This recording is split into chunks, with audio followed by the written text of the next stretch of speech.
Hi, I'm Matthias, and this is one of the most obscure Martini pattern military rifles you're likely to find. The Ottoman model of 1874, 12, or 10 or 11. There's a bit of debate there. A small bore 7.65 Mauser conversion. I'll explain the why and how, and we don't knows, after we get this in the light box.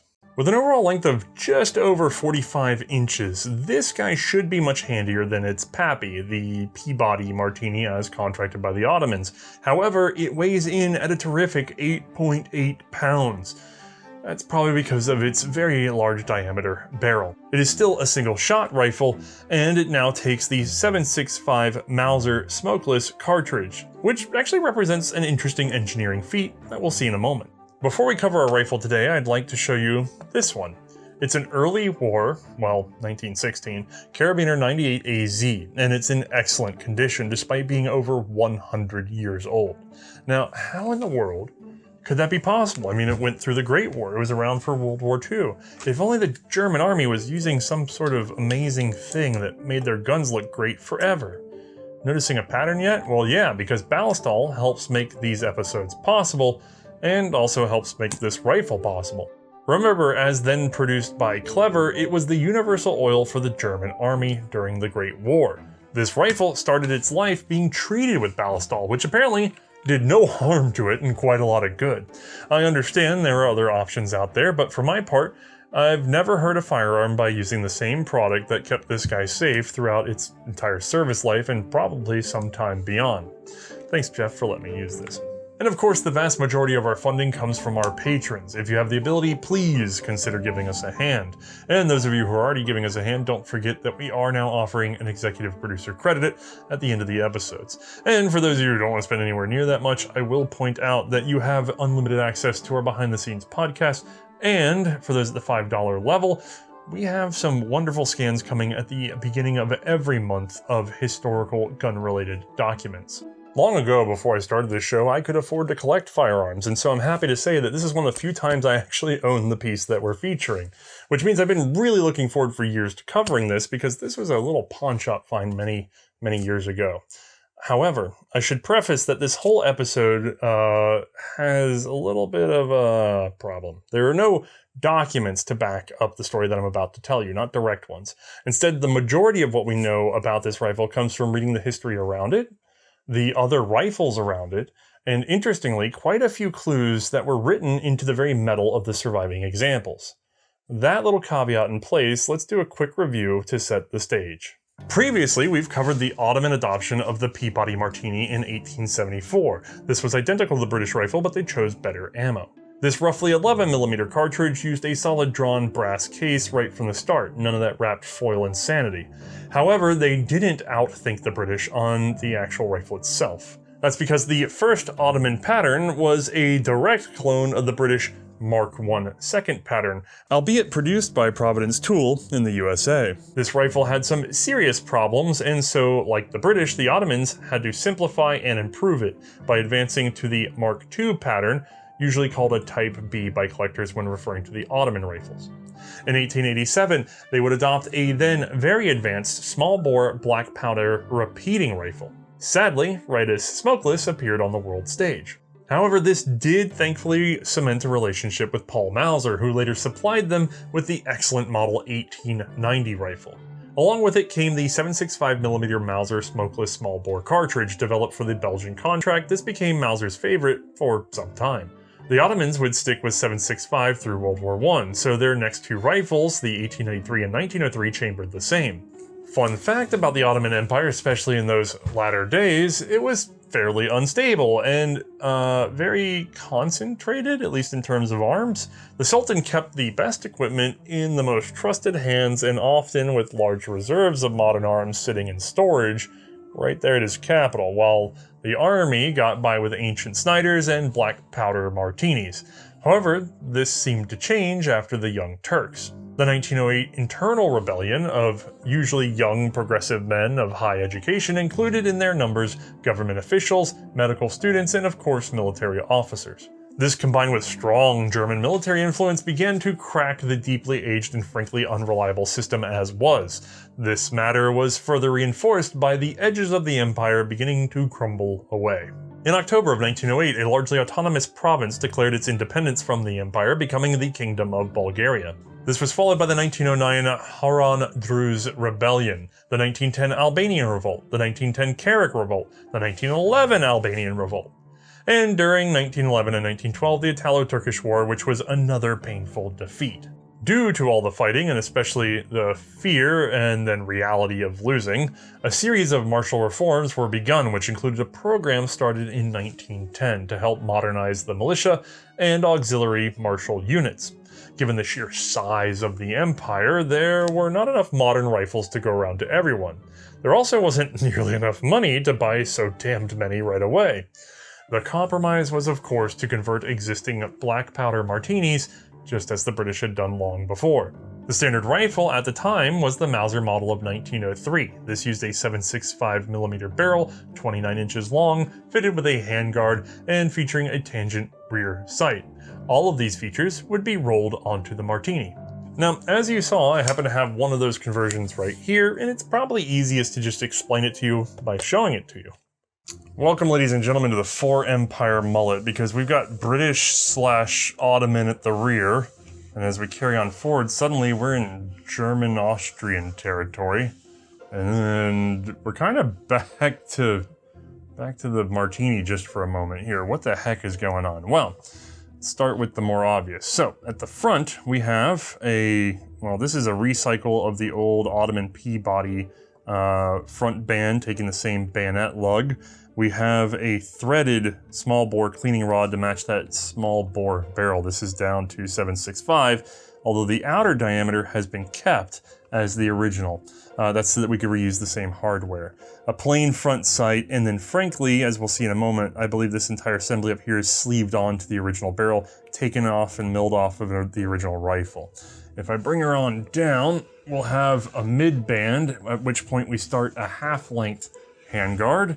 So we bring that to the rear, we'll see that we do have a Mauser-style rear sight. Let me focus in on that for a second for you. This guy is tangent adjustable. Whoop, up to what I'm told is 2,000 meters. And if I go ahead and flip it up like this and refocus just a bit, of course it's a little easier to read on the top, and it's better for me to show you some of its features because, being from the Austrian side of design, we actually have some hidden abilities. Each of these big markings should be 100 meters. But if you notice, right now this button sticks out more than that button. If I press it up, well, I get 25 meters. Now my button's extending on this side, I press that one up, I get 25 meters, and I stop. I can't advance until I press this button. This allows for easy and rapid fine manipulation without having to hunt and find your markings. If you want to do that, you press both buttons, and good luck to you.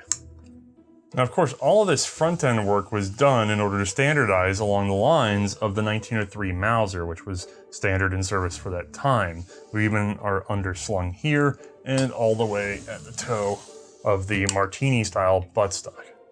Looking in the Martini action, we can see, oh boy, somebody's been busy up at the front, and that's because of the necessity of making changes due to the fact that we're using a rimless 7.65 Mauser cartridge. In order to do that, you have to modify the crap out of the extractor. You can't just use those two little tines to pull on the non-existent rim. You need something that's going to snap into the extraction groove on that case. So, what have they done? Well, they've actually cut a path into the top of the extractor body and fitted a separate blade extractor component, which we'll be able to see better in a moment, inside of that track. It's also spring-loaded and it's held captive. So, in other words, when we go to feed our cartridge, this blade gets pressed down somewhat. It's a little hard to see. Let me see if I can get my pokey to do it for you. If I did it with a cartridge, you wouldn't be able to see it at all. There you go. See that little spring action there? It's a little small, but it's enough. So it pushes out of the way against the wall of the case, and then when the groove lines up with it, it pops back up and grabs hold. This must have apparently been a little weak on primary extraction because two assisting levers have been added. One on this side, and one on this side. They're really hard to see in there. We're going to take this to an animation in a moment, don't panic. But they're basically two little claws that grab onto this extractor at the beginning of it being pulled back. They're activated by the back of the breech block tipping. They don't come all the way forward, that's why they're so hard to see, but let me work the action and see if you can make them out just a little bit. I think you might be able to see that one. Throwing as much light as I can in there, boys. Now, also not visible here is the fact that the breech block has been modified in a very interesting way. Instead of dovetailing the whole breech face like the British, they realized they just needed to adjust the firing pin hole. So a simple linear cut was made and a little plate was drifted in with a screw set at the rear to hold it in place. They even apparently left room to drift it back out, that or mine is somehow damaged. These little reinforcements at the back of the receiver, there's one on each side, have caused a lot of confusion and debate when talking about these rifles. There's two big camps on this at the moment, although one's really an evolution of the other, and I'd like to suggest a third in this episode. Now the first is that this is just a reinforcement because the old Peabody-Martini action couldn't handle the smokeless cartridge. But the thing is with Martinis, the pin isn't bearing any weight on recoil necessarily, unless something's gone terribly, terribly wrong. There's actually a brilliantly designed concave back in the receiver where the breech block fits. That's where the recoil force should be going, straight into the receiver. Now, because it might be that something's gone wrong with the pin, some people have speculated that these were done to help better locate or support the pins laterally because of wear on the old guns, that this is just tightening up the ship, as it were. However, I have my doubts there too, because of how flimsily they are, frankly, attached. I think that these were done as a form of standardization.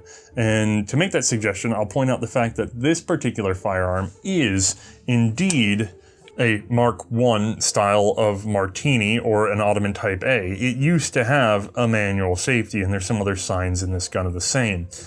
However, as we'll be able to see in a moment, all the internals have been changed over to what you call a British Mark II and Ottoman Type B, which means it doesn't have that extra sear to trip. It's very simplified. I suspect that all of the guns used were brought into the same general configuration. A Mark I or a Type A Martini Peabody would have a brass pin with a set screw, like this Ottoman example that we saw before. Now, a Mark II or Type B Ottoman would not have this configuration. Now take note, every one of these guys that's turned up over the years has had a Mark II/Type B split head pin for its breech block. I suspect that's very intentional and that these plates have something to do with it, because if this gun were a Type A, it originally would have had a relief hole and screw, albeit on the other side, to hold on to the brass pin. It also wouldn't have had the proper metal for this split pin to grab hold when inserted. You can't just shove a split pin in an old Mark I, right? You have to make provisions for that. Now, you could do that by cutting into the metal to make the relief on both sides, because remember, they want this to work either way. They don't want you to be able to drive the pin in one way but not the other, because then there will be mistakes and people will be losing pins. You need the split head to work on both sides so that it can be assembled either way.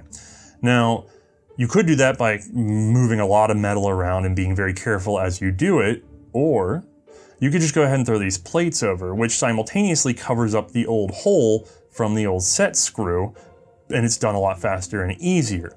Now, you may ask yourself, why would they do this on the Type Bs, which already had the pin that they wanted? And the answer is probably that by doing it this way, you also ended up making it just a little bit wider. And if you wanted it to be standard across A's and B's when reassembled and not have multiple weird iterative marks like the British did, where you have, but it's this, but it's made of that, and you know, they want to make one final design, and they want one length of crosspin. They don't want to have this crosspin that's, you know, a 1/16 of an inch shorter and therefore either knocks itself loose or doesn't quite click all the way in and causes accidents.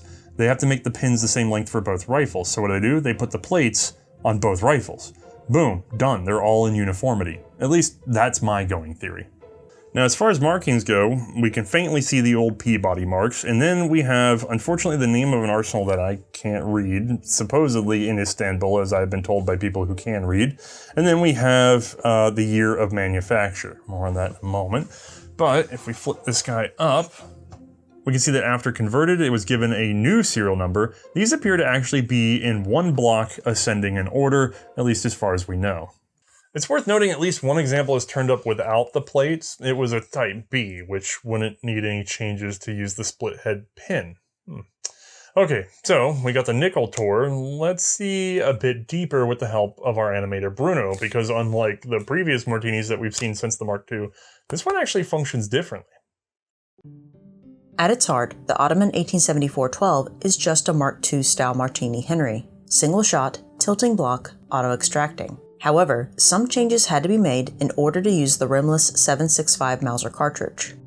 The major work itself went into extraction. First, the extractor itself, which is now a multi-piece assembly. The interior has been milled out in order to fit a spring-loaded slider.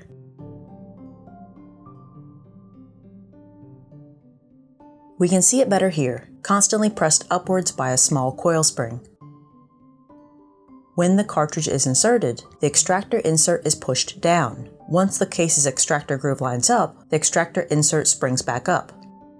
It's now in the correct position to withdraw the spent case after firing. While this is fairly ingenious, the system likely introduced a lot of potential flex. This would have ruined primary extraction, so a pair of assisting transfer bars, or fingers, were also added to the rifle. These travel back and forth in grooves cut into the receiver walls. When the breech block drops, its rear presses on the bars, driving them rearward and yanking on the extractor assembly. When the cartridge is inserted, the extractor is thumbed forward, also resetting the arms. That's about it for fancy changes. The rest is, as I said, a basic Mark II Martini.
Neat.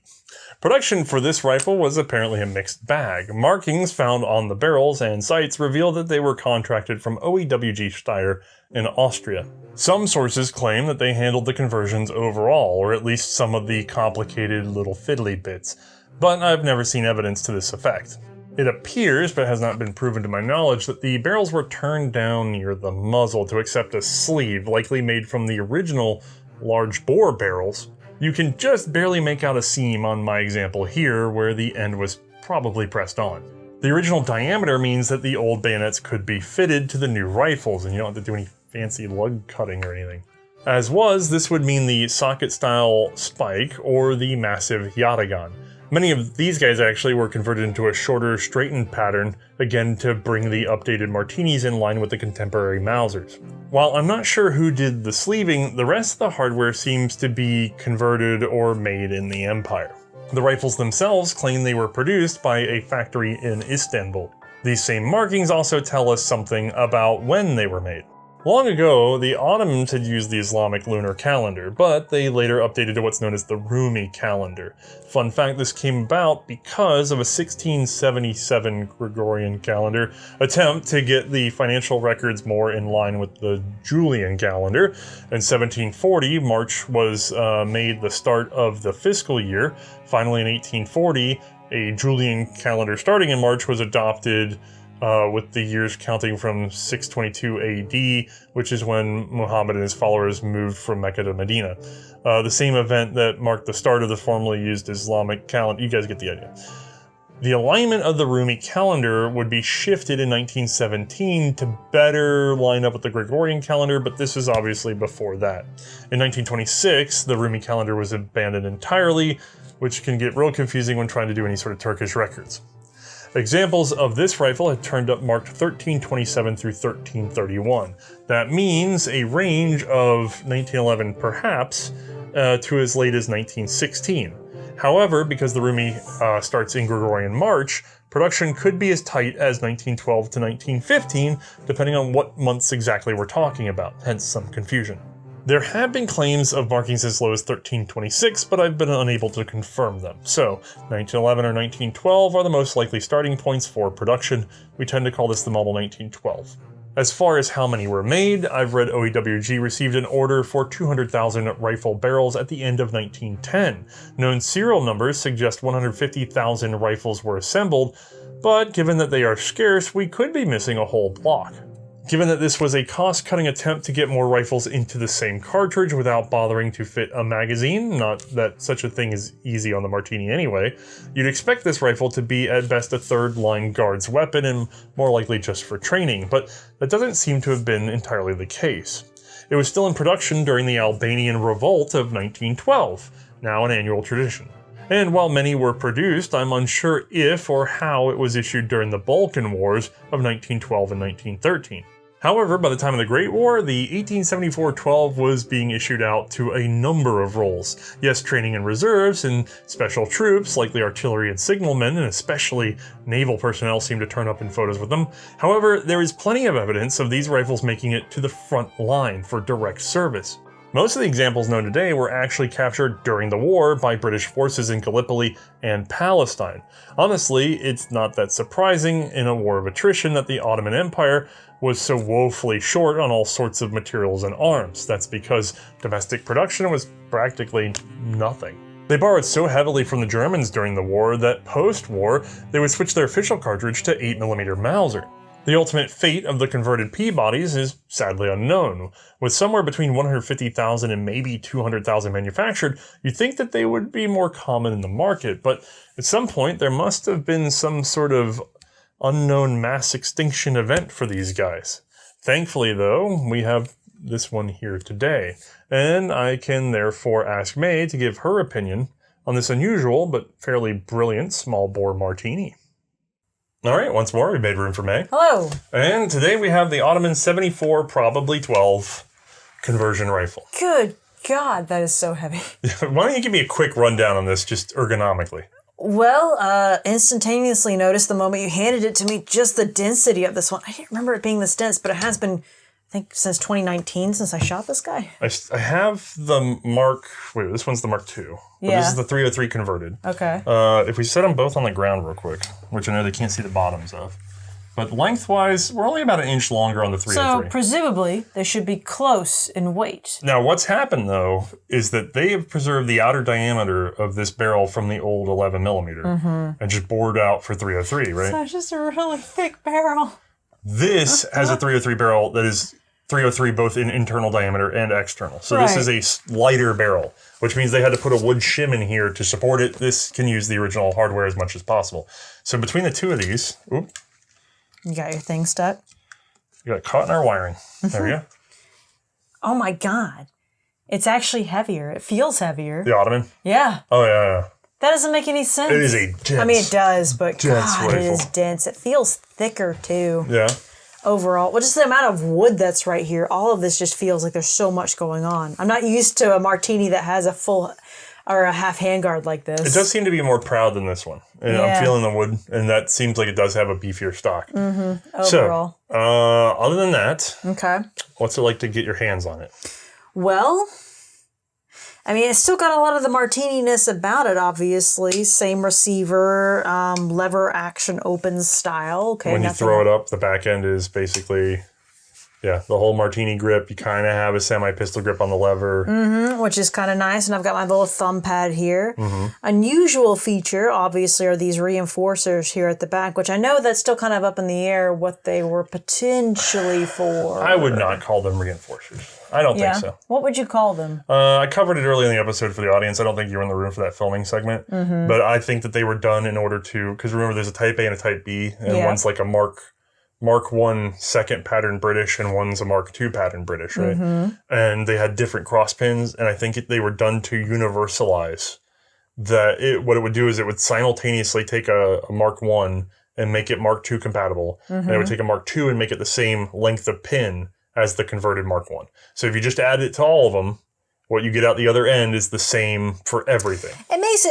It kind of makes sense that they would try to make it universal in that respect. So they would add one to each side. Especially if you're dealing with your outliers, you do not want to introduce two things, which is what the British happily did, right? The British are like, if it's less things for the armor to have to kind of keep track of, I think it's easier on them. Not only that, but if you have damaged rifles in the field and you need to scavenge parts, they just drop into each other better. Yeah, way better. Totally get that. Makes sense. Okay.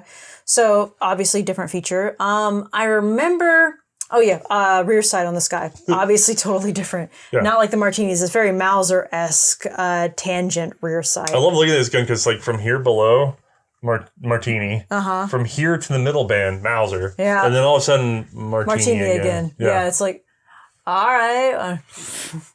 Whatever you want to go with that. I get that there was some confusion there. No, it's fine. That's a sight I'm definitely familiar with thanks to all the Mauser shooting we've done. What's it like having a Martini with a tangent leaf sight on it? I can't honestly say it's all that remarkable aside from the fact that the V-notch on this guy is not quite as deep set as the Martinis were. The ladder? Yeah. I'm going to say, though, I feel like that's confidence inspiring. Why? I like tangent rear leafs like this, and there's a reason why they kind of took over the market. Just because they're very strong? Yes. They're extremely robust compared to a ladder. And there's far less likely to get knocked out. It would take a lot in order to actually cause some damage for just how deep set this is into the wood here, too, especially. Not only that, but your ramps that are providing you... Good reinforcers. Your ramps are also your reinforcer to keep it from being knocked. Yep. And they're really good shields. Yeah, it's a brilliant little design, that sort of German/Austrian rear sight that really starts to emerge, I think, around the 1903 Mausers. You could argue things like quadrant-style sights are technically stronger reinforcers on the sides. Yes, but they're very busy and they get in your way. They are very busy. So... Giant ramps. How's it work with that front sight? Does it read clearly or no? Let me hold it up just to kind of make sure. It's not quite as clear. I wish it was a little more clear just because I kind of agree with you. I like these tangent sights slightly better just because of their strength and what I am used to with. However, I will say it is a little bit fuzzier. It's not as quite as clean of a read as the other Martinis were. I didn't get into it too deeply, but it's interesting that if you go back to our Martini Mark IV episode, they were trying to develop a ladder sight that had 25-yard increments on it. And everybody hated that because it was so fiddly. I can see that, honestly. Why would you want to keep doing 25 adjustments? Well, not only that, but because it's just a slider bar thing, you kind of have to, sit there and really eyeball it. There's no quickness to it. This one has the alternating button clicks. You love the alternating button clicks. Well, because it makes sense, right? Because you have them...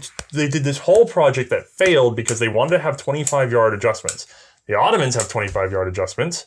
You just push one or the other side, and it only moves 25 yards. If you want to move more than 25 yards, you grab both and go to the thing and lock it in. Yeah, I just did it. Yeah. It's pretty good. It works great. When it's clean, yes. Yeah, that's true.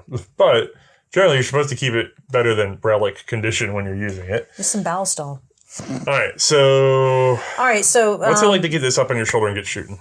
Well, I remember the trigger on this one, we first handled it, and I went...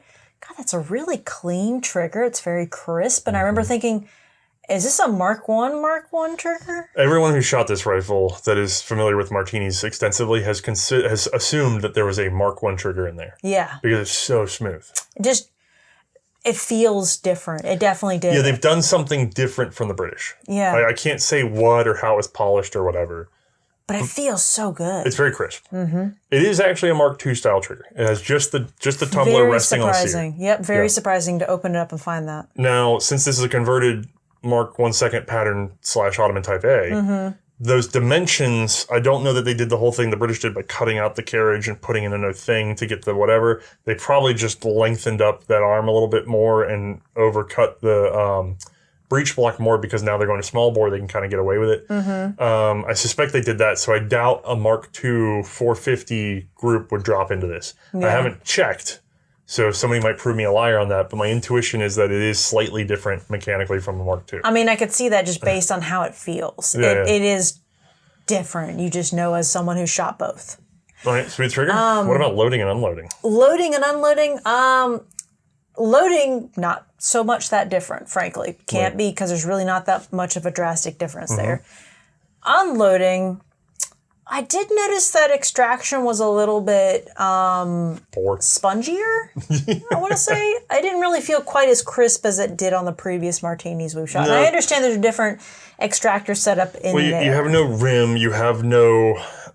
It's very hard to explain, but you have no rigidity when you're grabbing it and pulling it. You have a lot of flex. It didn't really pop quite as well, the casings, as a result. In theory, the arms are supposed to help with that. They're not the most developed parts. They look better in our animation than they do in the gun. In the gun, they look like scrap metal that somebody made. And I did test it out extracting it one of two ways, where one, I just tried extracting it and I just held it up just straight up, not letting gravity really assist me any. Right. And it wasn't really leaving the carrier. It was basically just halting in there. Right. I had to essentially turn it to the side and give it the force that I originally had in order to let gravity give me a hand with it actually falling out of the carrier from there. It feels like the way it's shaped, it's allowing the case, which is very light, it's really dieseling the case out of there. Like, it's grabbing it out of the chamber just fine. But then it has no follow through. Right. And I guess maybe because of the rimless nature, there's more contact with the path in there. So maybe that's just causing friction. Or there's an angle that's just not quite right without the rim to kind of get it up and out.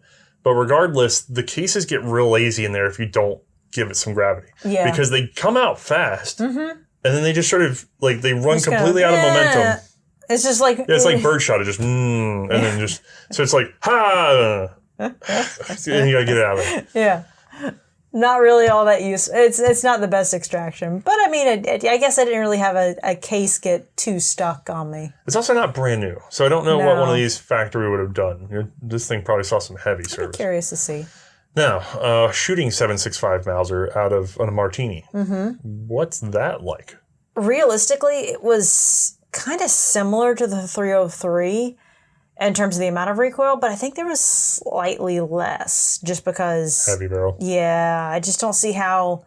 I mean, we didn't have the exact same angle, so I can't do a proper relay like I've done before, but I just remember there's not feeling like there was that much recoil with this one. I find it to be an extremely pleasant shooter. Oh, yeah. To be honest with you, if they weren't so rare, I'd probably shoot it more, just for the fun of it, or also just to try it at longer ranges.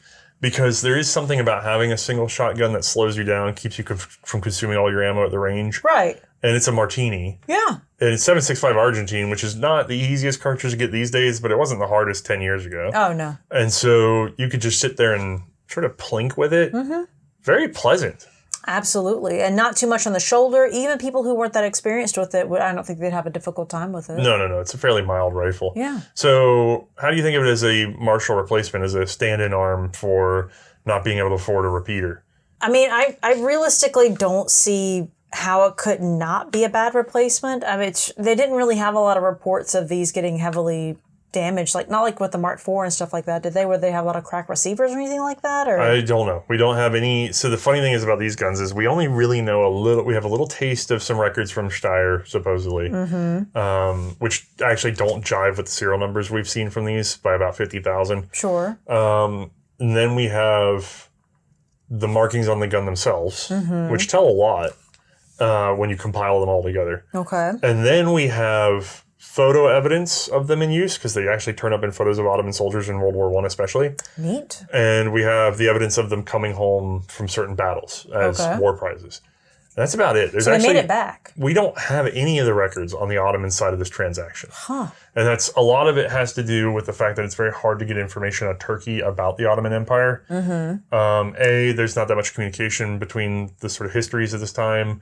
B, there isn't that fine focus on one particular gun like there is here. And C, isn't there like a language issue? yes, Turkish and Ottoman are actually, it's only been 100 years, but it might as well be ye olde English. You know what I mean? Like it's wild how hard it is for them to read the Ottoman script a lot of the time. So, especially technical writing and military writing. And then don't forget, lots of political upheaval. So who knows what's there? And even when they're recording it, and then who knows what's accurate? They weren't always recording it honestly, even at the time, because it's a dying empire. So it gets a little wild. Unfortunate then. But it just on the general information that we have then, and based on the actual performance and what we know, I would say, not a bad replacement. I think it's great. Yes, it stinks that it's a single shot. Sure. But that's sort of, we have to accept that it is because it's an emergency use rifle built off of that very concept. Disregarding that, we have the same cartridge, which is what the British did. The British had the same cartridge, right? Right. But unlike these guys, the Martinis that ended up with Enfield rifling, this guy ended up with the most up-to-date sight all the way through World War I for the Ottomans, whereas the British started changing their sights around. The Lee Enfield was modified. So by the time you get to World War I, these are older, don't get me wrong, but these Martini Enfields don't have the same sights. They don't have the same barrel length. They don't really have the same anything other than the cartridge as the short magazine Lee Enfields that are getting issued, or even the latter Lee Enfields, right? This thing, though, has the exact same sights as the standard issue 1903 Mauser rifle. They have the ability to take what is a similar bayonet, albeit on the side of the gun. And then they have the same sort of handguard and fit into the shoulder in the same sort of way, albeit they're a little heavier. So as a training arm, or as an arm where you could get used to actually delivering shots on target and then just go over to the bolt action. Not that different of a transition. Right. You're really getting some good skills out of this gun. And you're also getting the same cartridge, same barrel length, same whatever. So your ballistic performance is the same. So I think it's actually a very strong option for a country that really needed it. I mean, really, when we talk about needed it, the British did this as a economics thing, right? Right. The Ottomans did this as an economics thing, but that's because they literally couldn't afford anything. It wasn't like we're going to get yelled at by Parliament. This is... We need rifles. If we cannot, nobody will take our loans anymore because we keep defaulting. This was necessary.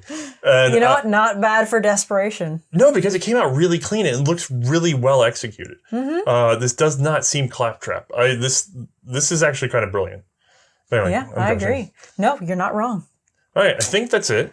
Yeah. We're out of executive producers for this episode. We are. And this rifle was borrowed from me, which I think I said at the beginning of the episode. Well, thank you. This was one of my earlier finds. I've had this for a number of years. And I just, young, dumber Othaius went, that's different. I went, something's going on here. I knew better than to let it walk away. That's fair. Well, thank you for the lend.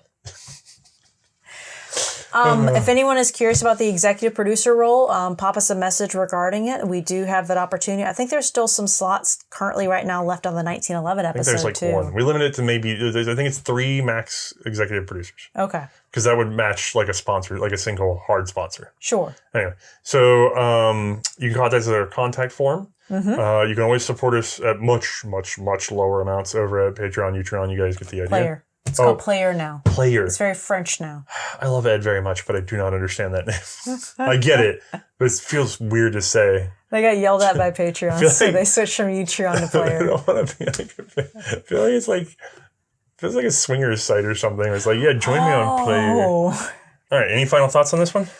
I think that's everything. Thank you, everybody, for the support. We appreciate it, and we are literally here because of you guys. Yeah, I appreciate you guys tuning in. Next time around, we will cover something that is not Martini. There's going to be no new Martinis for at least 2 years, I think. There's more Martinis? Oh, yeah. He told me this was it. We never got to cover... I'd like to it'd be interesting to do the Romanian Martinis. You know, I hate to tell you this, but there's like a derivative that was used in South Africa by the Tsar. ZAR Czar. I enjoyed the martinis, but this has been a lot of martini. Yeah, and then there's actually some other sort of martini family guns. You realize this is only going to make like 1 or 2 British people really happy. I'm still trying to unpack the story of the Gahendras, which people think are martinis, but they're not martinis. No, they're definitely not. So, anyway, none of that though. Next time's a handgun. Woo! So, y'all have a good one. Night, everybody.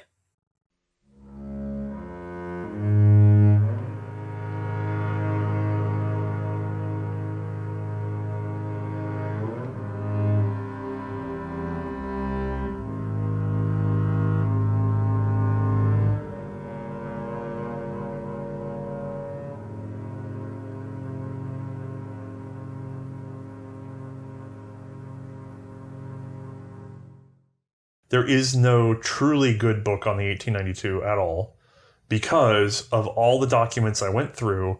No one at any point realized what the prototype lockwork was. Mm-hmm. And we've had this conversation before, most people think of the lockwork that ended up in the 1892 as being the Swiss lockwork.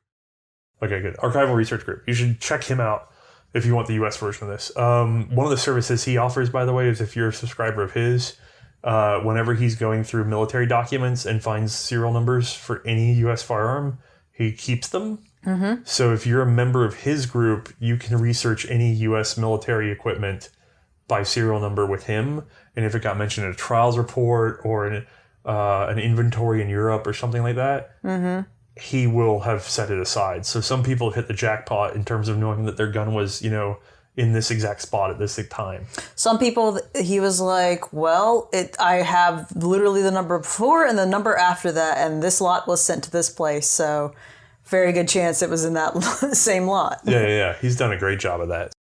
Oh. Bell end. There you go. The bell end. Yeah. Okay. Why did you learn that? I was reading Sherlock Holmes. No, wait, that wasn't from Sherlock Holmes. I think that was from something else. I don't think that was from Sherlock Holmes. Heck, while we have them both, let's put them together because they should look extremely similar now that you know how to interpret revolvers. Trigger with the odd extension, trigger with the odd extension. Hand, the down side of the hand pushes back on the hammer. Hard to see, but we'll see it in our animation. We have this arm that's reaching around and powering the hand and trigger.